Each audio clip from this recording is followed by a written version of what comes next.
اسوي لك؟ كل شيء ما عاجبك شو اسوي لك؟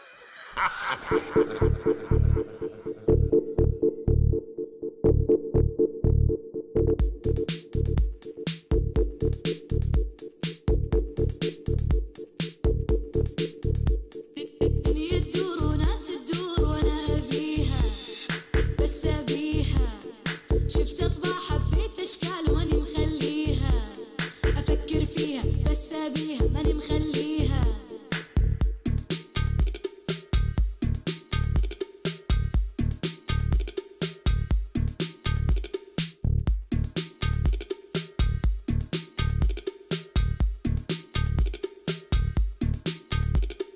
I've always kind of been dabbling in sound since I was younger, listening to music, attempting to DJ when I was in high school, playing kind of house parties, promoting music when I was in uni for clubs and stuff.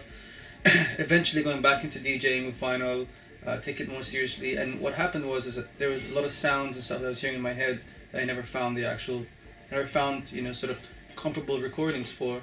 And so that pushed me to really jump into production. It was kind of a pipe dream, but I decided to just go all in X amount of years ago. And it's kind of, once you open that door, it's very hard to go back. And where do you mainly draw your inspiration from? It's interesting because depending on when you would have asked me this question over time, I would have referred to artists, I would have referred to individuals, but more and more recently, in the past few years, I really draw a lot of my inspiration from within, and try to be as vulnerable and as raw as possible, and listen to, I guess, be them ideas, thoughts that are speaking to me, and finding a way to sort of translate them obviously onto this medium. But what does inspire me on a more pragmatic basis is just being on the streets, observing people's reactions, in conversation with people, and again, having those moments that are much more raw and more shared.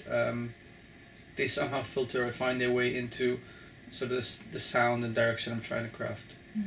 It's interesting that you talk about it sort of coming from within and being, in a sense, quite an introspective process. It's the perfect word, exactly. But at the same time, it's interesting because so much of your performance seemed to be really heavily based in interaction with the audience. Right. Well, for me, the way I really look at it is that, so in a traditional sense, you had performer audience, right? And there's a sort of barrier between them.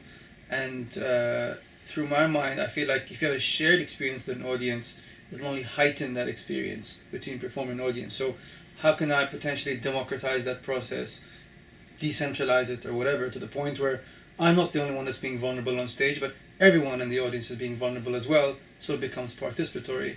And I feel like the way to do that is, not everyone is, sound doesn't, sort of unlock things for them like others, right? So people are sensory obviously in the day, so maybe for others it's visual, maybe for others it's more, it's audible, like I said. So if I can provide as many different tiers of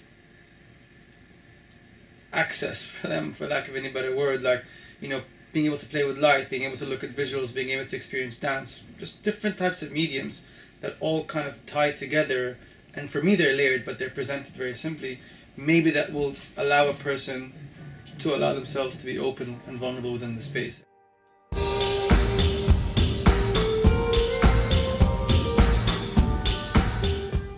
I've had a few scenarios where that has worked out very, very well, because the venue, the people, the music, the visuals, the video, the dance, all just seem to come together, and it provides for this experiential approach to performance.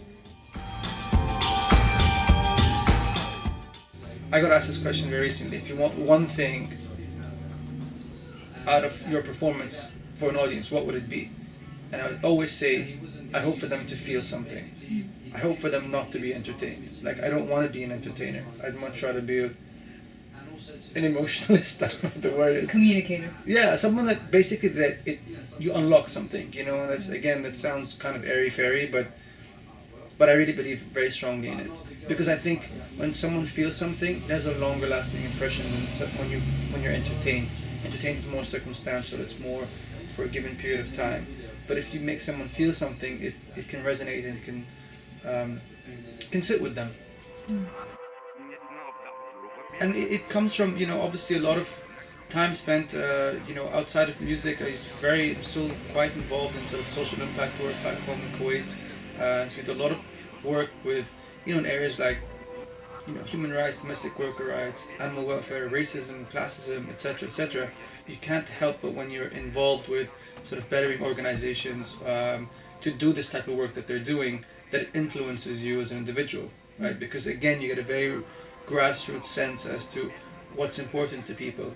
And so it definitely has kind of reprogrammed me, and that's now translated into performance, not entirely, but in various aspects of how it's presented, because it starts to be this narrative that's a little more shared amongst us globally, and not necessarily linked to just, oh, I'm from Kuwait, or I'm from the Arab world, or I'm half Indian, or I went and studied here, or I went and traveled there. But it's rather, if you strip, sort of all this away, I truly believe that as human beings, we're kind of bound by some very simple ideals that we all want for ourselves.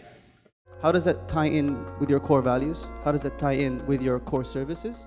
So before I jumped into music kind of professionally, whatever the word is, or as a path, I started this organization called ENVI, EN.V, and the basic premise of the organization was to promote social responsibility in the Arab world.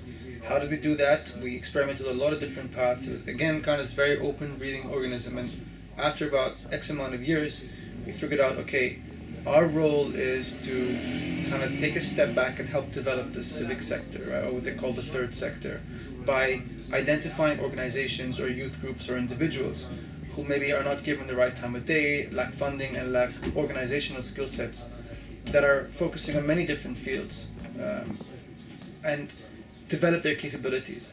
And we feel that if you have the way to have a more pluralistic society is not for us to kind of be the gatekeeper of everything, but rather have a more shared and collective approach to this. And so everything we know and we learn, we'll share accordingly. So ENVI today, I don't want to go through our different stages, is really about sort of providing opportunities for youth groups, NGOs, and youth in general, networking, collaborating opportunities, and we invest in these organizations financially as well. So we're kind of an incubator for NGOs. The only difference is we're not looking for a financial return in the end. You look for developmental goals, right? Either developing the organization or furthering their causes. And then outside of that, jumping into music a few years later, started to take on this role almost as like a cultural producer, programmer. I don't like to use the word curator, facilitator. And again, it's just about, well, if these things are working, thankfully for me in music, like how can I help be a facilitator for others to experience this success? For example, when I went back home and I wanted to, explore music, I reached out to certain people and nobody gave me the time of day. And these some were friends of mine, and I reached out to others outside of my country. Nobody gave me the time of day. And it was when you're younger and you don't really have all the skill sets or the network, whatever. It's a very it's taxing, So thankfully, I was able to pull myself past that and get to a space where I remember what happened to me, once upon a time. And I was like, if I don't do something about that, at least be part of that conversation, then the cycle's just going to repeat itself, right? To put it in context for you from back home, I can think of myself and one person only that tours internationally. 2 people out of a whole country of 4.2 million people, in the context of, things that are palpable globally. That's not me saying that in a egotistical way. It's rather about there's obviously a lot of room for a lot of people to be doing this as well, and why aren't they?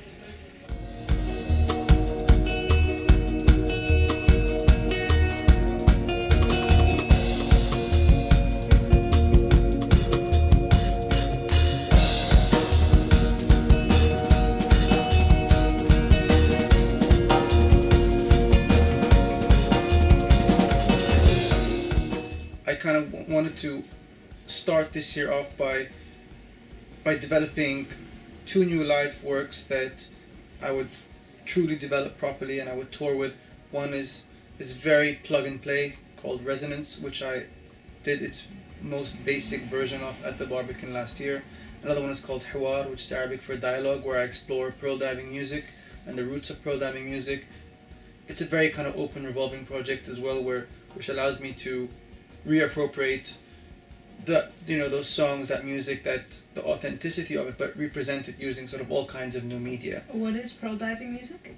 They call it Bahri music or sea music, but it's seafarer music, where basically when they went out on these long journeys to sea, these men would sing these songs to stay in unison and keep their motivation up, because they'd spend months and months away from family and loved ones, and they used to call them journeys of death.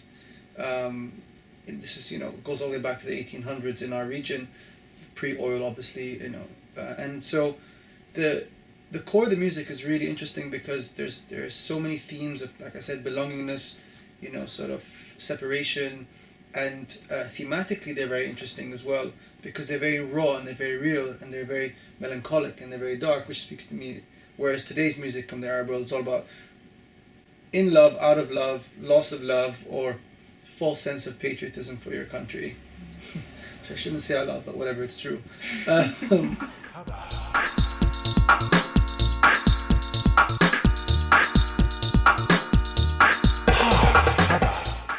For someone like myself and a lot of people back home, this imagery and this sort of propaganda is only used when sort of a bank wants to celebrate 50 years of being in business, or they try to remind us of our history, but we don't actually have a connection to what's being shown to us.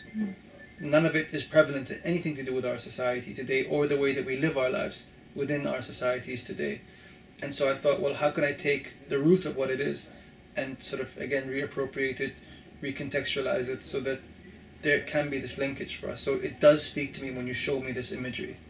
It's almost like taking the time to appreciate something that we never were given the opportunity to appreciate in the first place.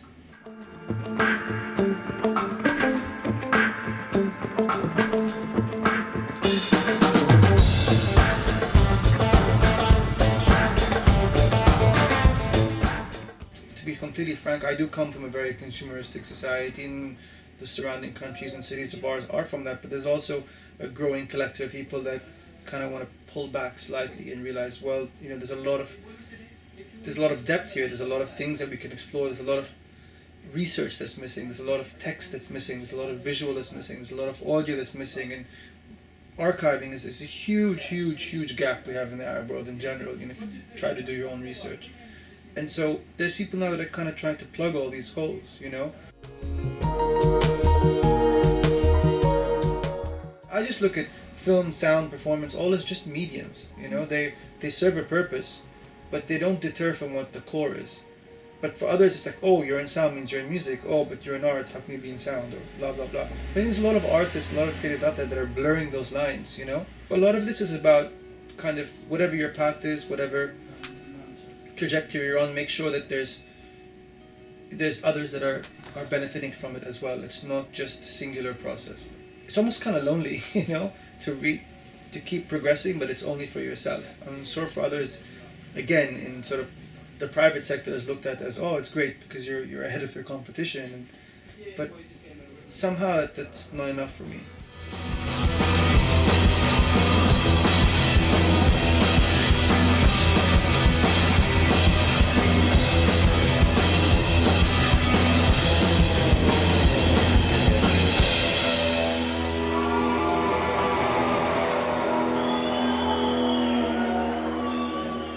Great.